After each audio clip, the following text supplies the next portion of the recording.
Hi, this is Elder Jocelyn Traylor here. I am here with the phenomenal Bishop Clyde Harden Sr., Jr. There we go. We also have co-pastor, First Lady Tonya Harden. Say hey. Hey, we're here today because we are embarking on 8 years of ministry. 8 years? New beginning, new beginning. So this is just what we're doing here today. We're just going to go over the church history a little bit, just so you guys can get an idea, just as well as me, of how it started, why it started, and what keeps them going. So at this point, we're going to turn it over here because I want to know, how did you come up with the name New Destiny? You know, it's funny to be asked that question because the name came last. Before the name came the vision. Should I say the motto? You know, I knew God was calling me to pastor. I didn't actually know God was calling me to pastor. I knew God was calling me something different. And without going through the whole story of it all, but God calls the Cold Spring for revival on the Hopewell. And when we looked at what I used, God said, stay there. And he said, go the whole week, even though we was only asked to speak one day. God said, go the whole week, because at the end, I'm going to have something greater for you to do. But we thought that we was here just to help out this revival. But I knew God said something greater was going to come in the end. I think a lot of people thought that we had intentions on starting a church, but we did not. At the end of it, you know, God said something great is going to come, and we thought it was immediate, and it didn't happen.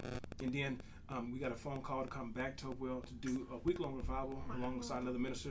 So he did a day, I did a day, he did a day, I did a day, and God said still something great is coming behind. Well, in the same time, I was asked to go to preach at a church, which I thought I was going to be a pastor over. And while I was there, I walked outside the church, I looked at their billboard, and I said the name of the church, and I said this motto, we change our mind to change the world. I told my wife afterwards, I said, you know what, this is the church we're going to belong to. This is, God called me pastor here. And I was praying that we wouldn't belong to that church. Nothing wrong with it. And so immediately I went to prayer, and then they called me and told me that they did not want me to be part of the church because they felt as though that we were going to change them. And so, and fortunately, they were right. But I was kind of torn because, God, why would you give me that motto if it wasn't the case? Well, long story short, my heart was broken, and I tried to go to this other church. I said I was going to go on the weekends and go help this church out. Yeah, we were going to start a Saturday Night Live. And so we were going to bring that to Cold Spring with a Saturday Night Live. And the intention was to help the youth, because when we came, the youth was so excited to be blessed. And we didn't come to start a church. We wanted to help Hopewell out. Being totally honest with you, we wanted to help them out. But I told my bishop about it, and my bishop told me these words. He said, son, no. And I said, okay, no problem, because I was already youth pastor. Me and my wife were both, we had our own staff. And after he said no, I was content. I'm not going to do it. He said, no, I'm not telling you no, you can't go down there. I'm telling you that you can't go down there and be in someone's church. That the church is in y'all, and you have to go home. I said, no. Immediately I got worried. The next day I was driving home, and God touched my heart. He says, the motto of your church is what we change our mind to change the world. I told my wife, baby, I don't know what the name of our church should be. I said, but I know in my heart that the motto is what we change our mind to change the world. And God actually wrote the whole vision out. Actually, this is the vision. That sounds like it's right there. So you tell them what happens next. So I was sitting in the living room when he called and told me the vision. And so sitting there, I kept hearing the word new. And so while sitting there, I'm like, okay, new, babe, I don't know. I feel like the name of the church, like we got to bring something new, something fresh to the Cold Spring area, you know, just we can't be the particular, you know, the normal church, and nothing against nobody else's church, but I was like, we got to be different. If we're going to do this, we got to do it a different way, because I really wasn't for it. I didn't want to be the first lady. I was just like, no, but I was like, okay, we got to do this. And immediately I heard destiny, new destiny. Anytime you want to do anything new, you got to walk into a new destiny.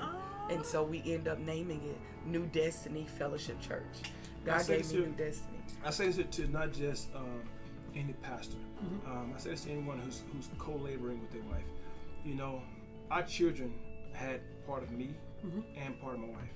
You know, our home had part of me and part of my wife. I think if you start a church out sharing ownership, you'll also have ownership along the way. And so I think it's unique that I came with the vision, but she came with the name. So that I kind of imparted the church, but she named the church. And that's the reason why we stand side by side today in ministry. Wow. And as you can see, it's working, because 8 years later, y'all still standing, right? Yeah, that is awesome. I know, right? That is awesome. No, so, okay, so we got the name of it.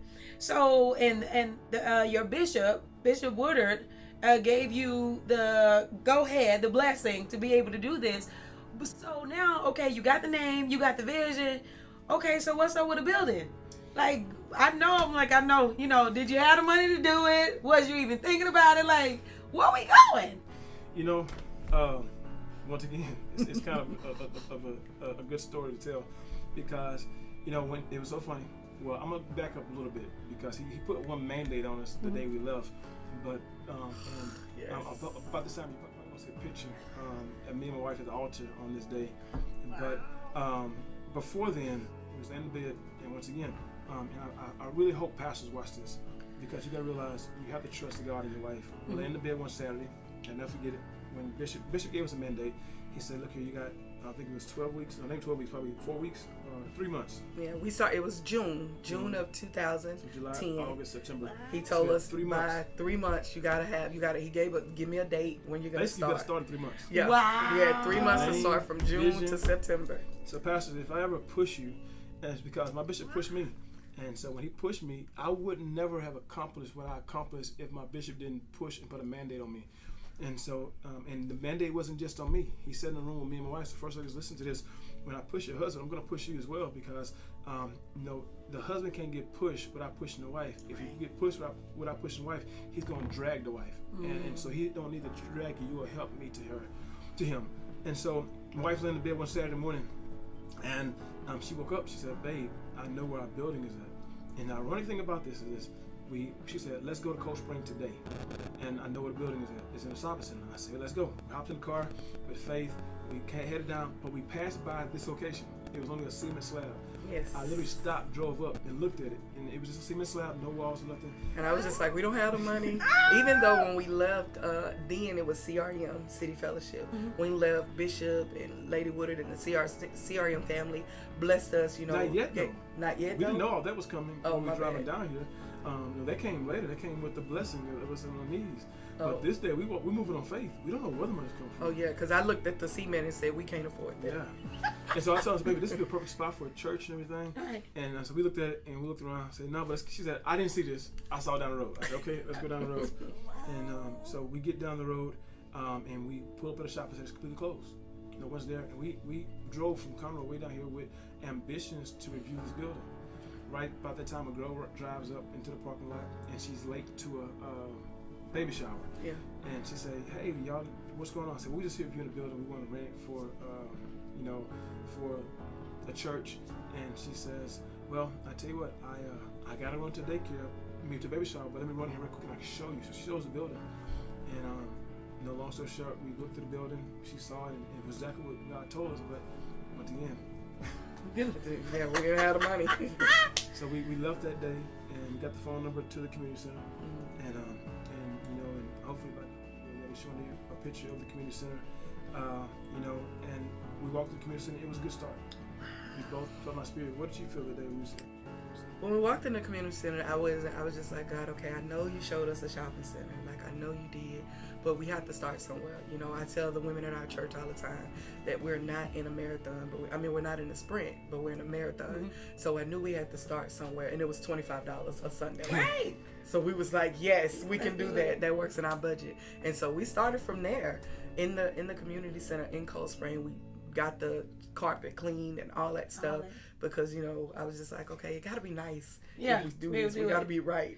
So we made sure we got it cleaned, and that's where we started. The funny thing is, now, first of all, I want to say this. God showed us all 3 locations on the same day.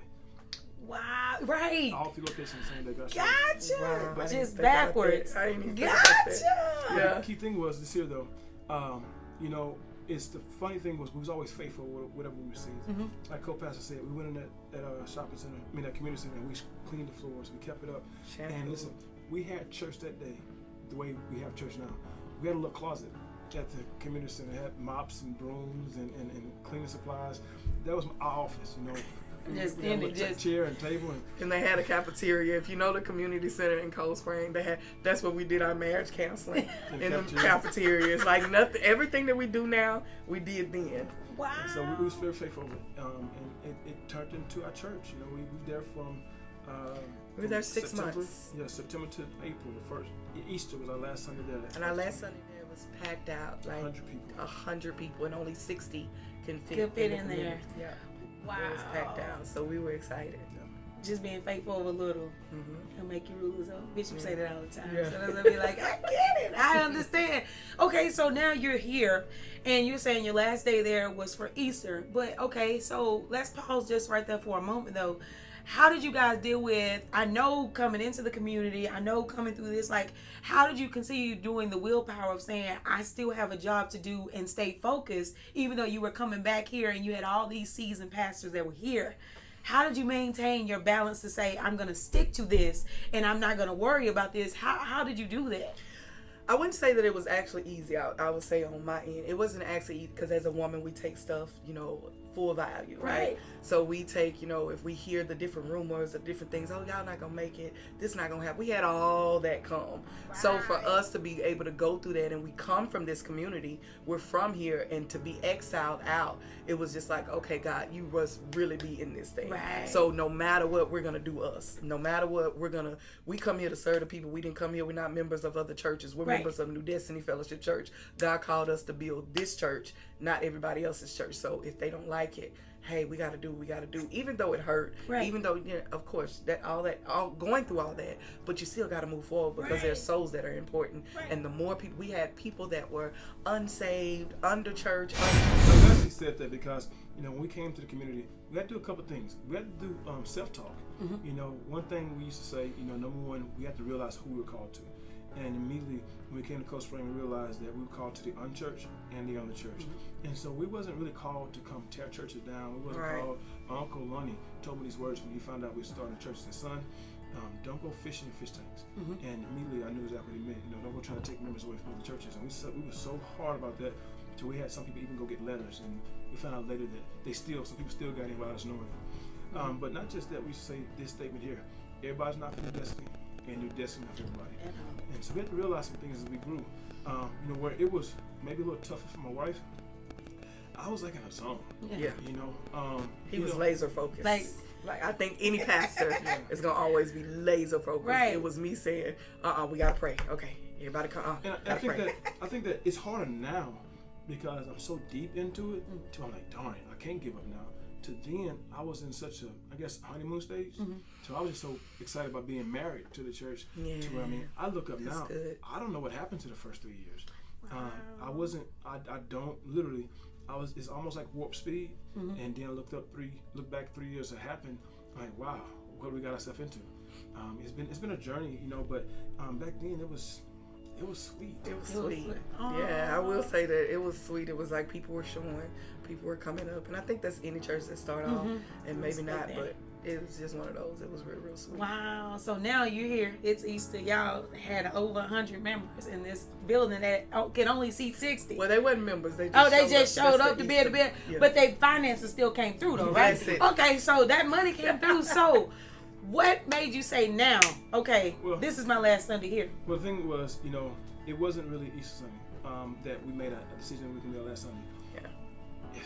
It's so funny that every move we ever made was never to grow us. Yes. It was never, and it's so important I say that. Yes, because, that's good. When we were in the community center, the reason why we left the community center because our kids we kept bringing more kids. And I was always looking and saying, God, I was trying to think, maybe we could put a tent outside. The weather was so, unpredictable. I don't want to put my kids outside and the temperature would be too hot. Like, God, we got to do something for these kids. And so the mandate I forgot about that. The mandate of needing to expand pushed me. So that's one thing I say also. I never made a move to impress anybody. Right. No. Every move I made was to fill a void. Right. Yes. And so when we went from there over to the building, I walked around. I talked to Mr. Jack at this point. He was the owner. God rest his soul. And I talked to him. I said, look, we need a building. And I said, this is what we want. We saw the building that you had. And he looked at him. And God, I prayed to God. I never forget it. I prayed to God. I said, God, you know what I can afford.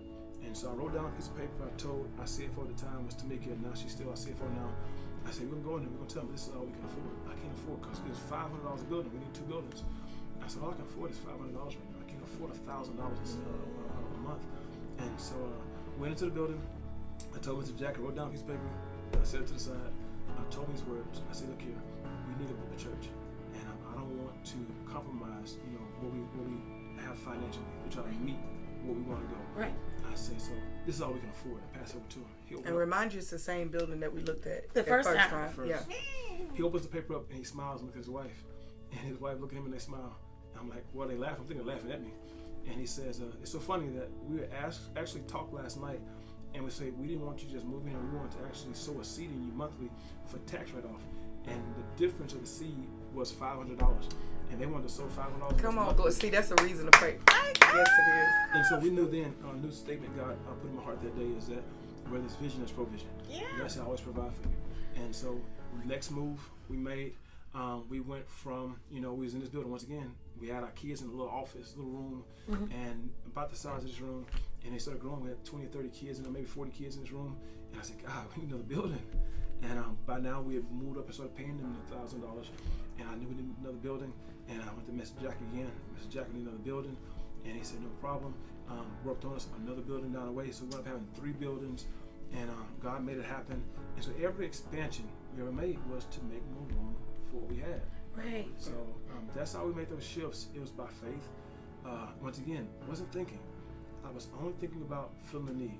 And he became a carpenter. That's what I was going to ask, because I'm like, I would remember even just coming to visit. Sometimes it looked one way, one time, and then another way. Like, so what is the benefit of you as men and women of God putting the work back into your own?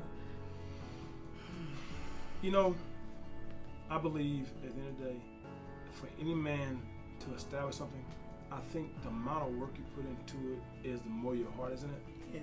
And so I think it was necessary for us to put so much work in. I don't come against any pastor who is not a founding pastor if you walk into a church, but I do challenge you, if you do walk into a church, to ask God what work you're supposed to put into it. Because the man who left that church or the woman who left the church left their footprint. You got to find some kind of way to put your footprint. And here, I have to earn my stripes. You walk into a community that's all established. What make you different? Are you going to be another pastor coming in trying to take money? Right. Are you coming in trying to get famous? Right.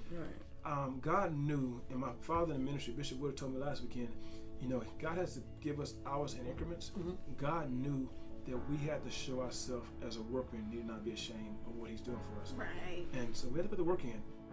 And so it took me sleeping up here. It took people seeing my truck parked in front of the building. It took people walking in, just walking around, and I have a paintbrush in my hand.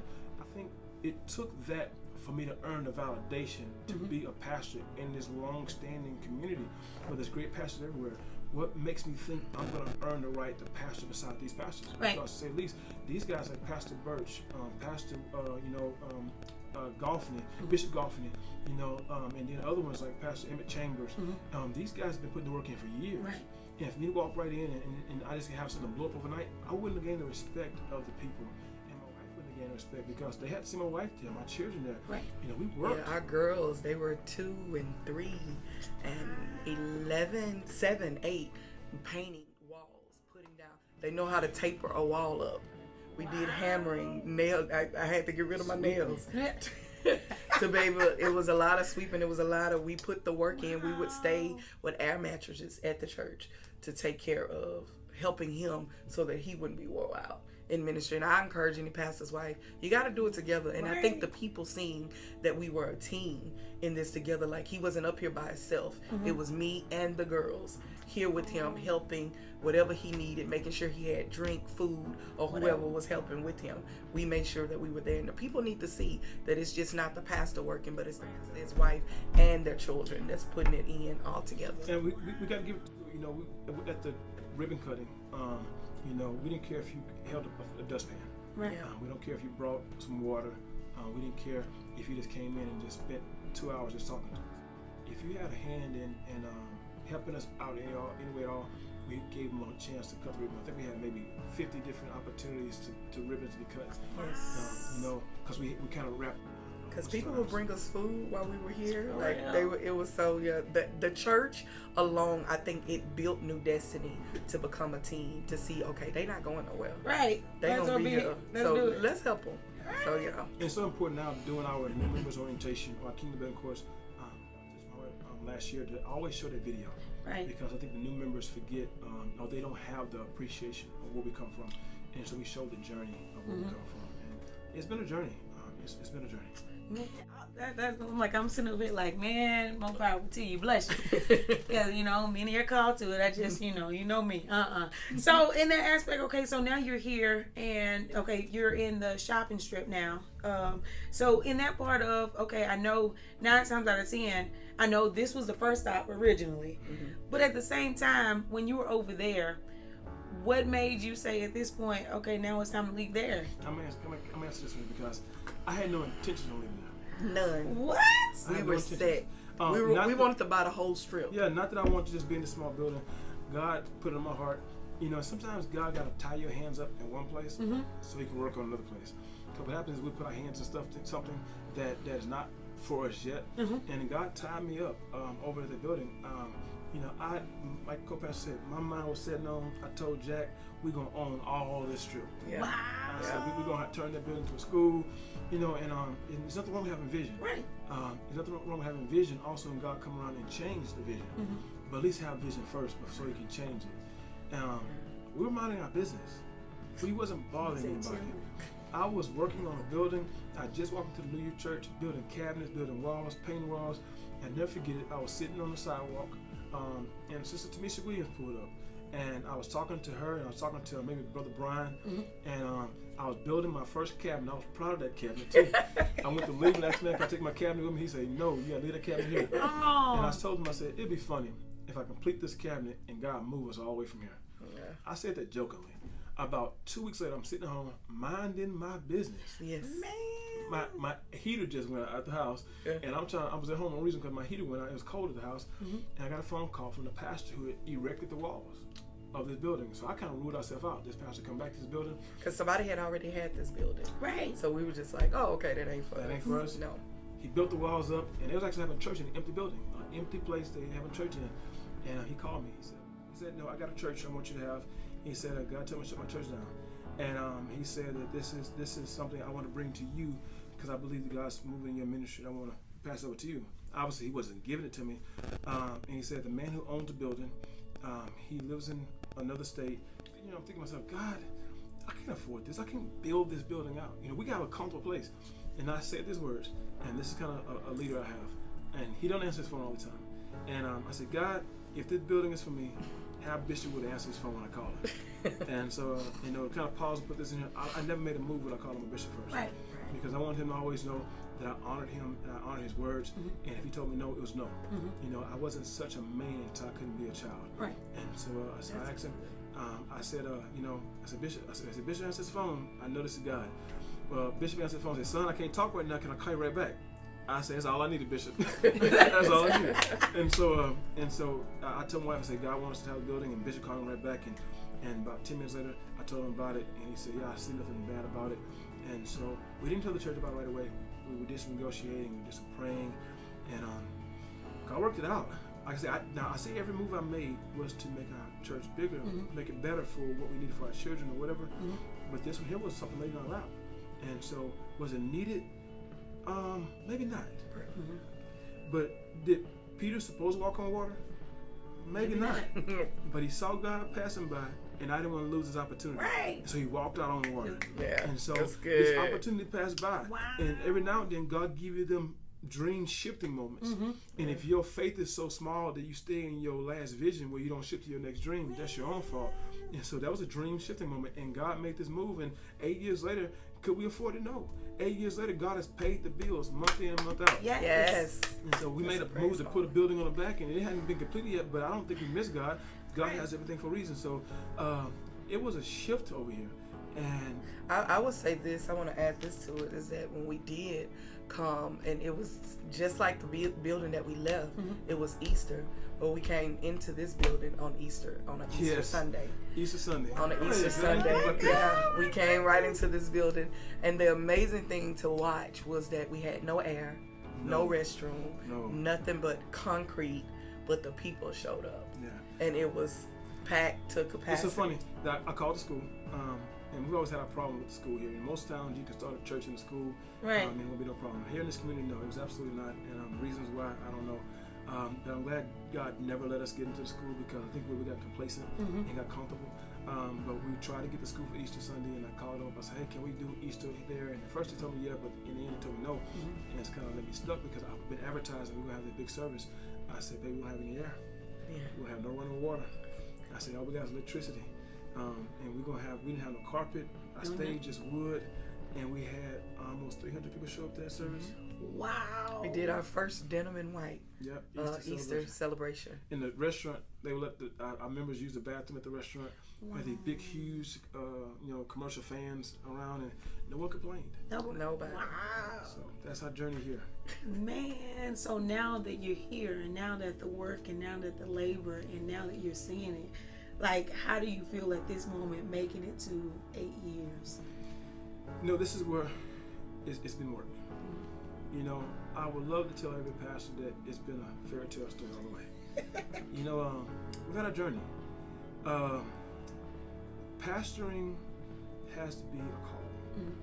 It has to be a call you answer every day. It's not like you answer it, put the phone down, and you walk away. Right. And I had my character building moments. I had my marriage building moments. We wrote one book titled Team Our Marriage Survival Guide. It's coming out now, but we're going to write our second book titled Team Our Marriage Survival Guide, How We Survived Our Marriage and Ministry. Right. We had our marriage building moments, we had our ministry building moments, we had our family building moments, we had faith building moments. But I do believe, honestly, not just for me, my wife, my children, I think it's necessary for the church we're called to. We're not called to just any church. We're called to New Destiny. And our church, our vision, and we're called to change our minds so we can change the world. So the ultimate goal God wants to build is not a four-wall church. It's a four-season church. It's a new dimensional church to where we go beyond our limits. We go beyond our address. We got to build a church in people. And if we ever get to the point we can build a church in people, that's a true living New Destiny. And so to do that, God had to put us through some transitions. So we're here now, and it's not church, it's ministry. We have a building where we have church, but God is trying to birth the ministry in us. And our ministry is beyond, a Sunday sermon, Wednesday Bible study.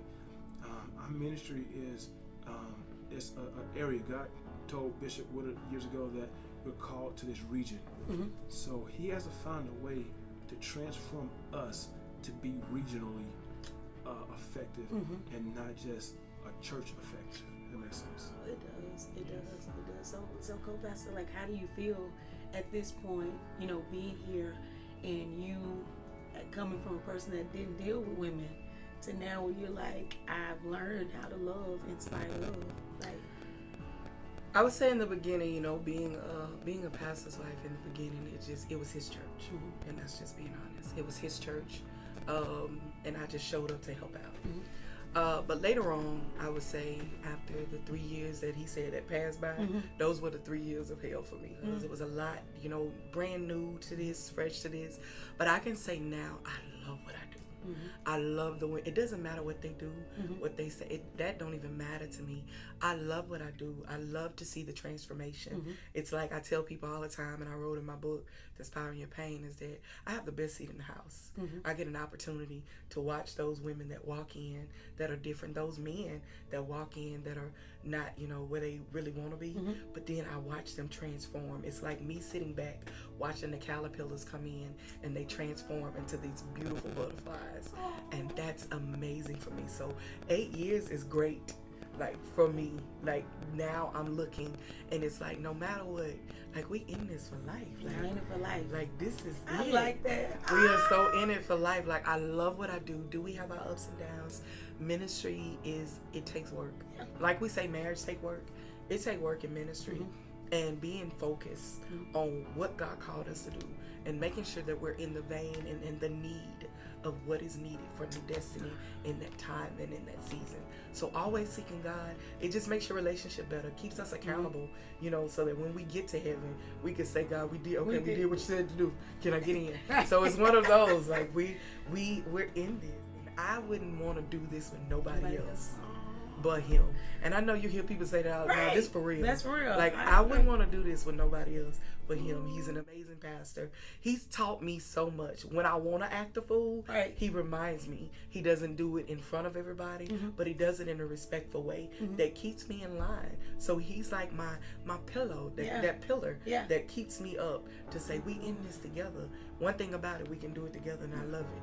So I wouldn't rather do it with nobody else but him. Wow. And so, like, together that y'all are doing it. So now that you started off just as being, you know, pastors over members, but now you over other men that have churches. That's a whole nother thing. Yeah, it is. In 8 years. So, like, can you expound on that? Like, what is the plan? What are we doing? Like, how?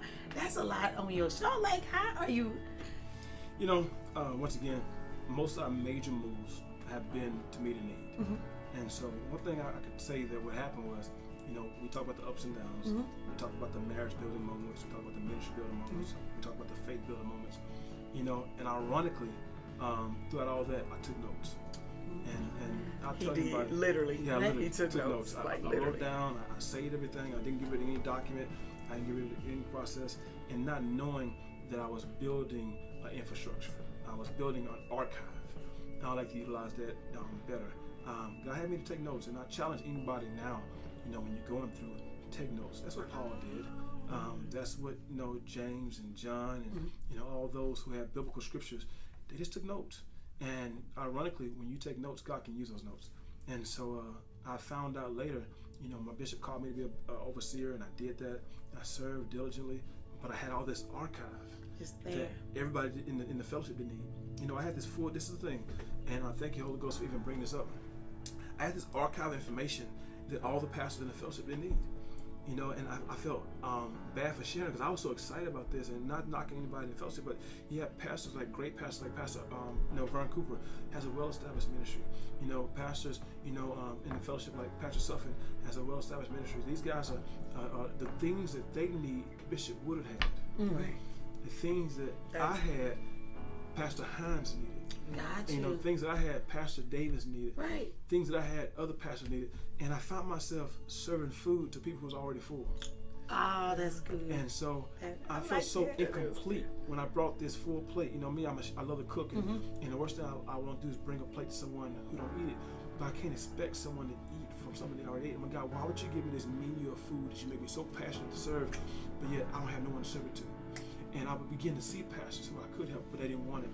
And then God gave me this word one day. 3 years of this in my belly, I had all these things in me. And I made notes. And I wanted to share it because I'm a giving pastor. Because I firmly believe Bishop Woodard, one of the greatest prophecies I ever received from Bishop Woodard. It wasn't a house. It wasn't a car. It wasn't even a wife. It wasn't my children. The greatest prophecy I ever received from Bishop Woodard, never forget it. It was God can trust you. And I really believe He can trust me with information, so I wouldn't use it to hang over people's head. And also I wouldn't keep it to myself to make myself grow and let everybody think I'm better than them. He knew I would give it away. And so whenever I had this information for 3 years, I felt incomplete. I love Bishop. I love the cases him. I served it, but I outlived my call. I outlived my season. And I knew I had to make a move, and God made a mandate on me that you got to share it this year. And it was so hard because I knew that no one was going to understand. But God told me, He says, you got to make some moves that everybody can kiss, that their own can bless. And Bishop had to bless it, though. And so whenever I left, I went to him, I said, Bishop, God's touched my heart. And, you know, to start the NDCM, the New Destiny Council of Ministries. And I knew, God told me this later, just like New Destiny, don't ever open anything if you don't have a vision. And also you don't know who you're called to. I knew the vision of it. And then God told me, you're called to the uncovered and the undercovered. Those who don't have what I have. Nothing against KCCM. Those pastors got all they need. I had to be called to those people who don't have anything. Right. And maybe it goes back to the underchurch and the underchurch and the unchurch. It kind of goes back to that. Right, so together. We're called to build. Right. And we're called to rebuild. Team Harden, we're rebuilding, renewing, restoring marriages, ministries, and mighty men and women of God. That's who we are. And guess what? You know what the worst part about that? Everything we go to is broken. Wow. Rebuild, renew, restore marriages, ministries, and mighty men All of God. of it. So we can't look to go in this beautiful, lavish place. We have to put the work in everywhere we go. Wow. to make it happen, and I truly believe that you guys are equipped to do it, especially for such a time as this. I almost cried twice when I was talking, man. I know. It's been a journey. I'm just like, man, the Lord knows. Yeah. He knows. You know who to put through it. But I mean, just even sitting here listening to this, I'm just like, yeah, I can only imagine just being able to go through all that. And it's just like, but not only that, with doing this, is able to give you guys the team heart, and to where not only are you just able to help here, but you're able to help businesses and things like that in the communities to help go to another level, just because you started this. Yeah. Yep. Yeah. Wow. It was all for purpose. All Like, for no purpose. matter what, it was all for the pain was for purpose. Everything we experienced for purpose. We had the plan. Everything we had to do, we had the plan.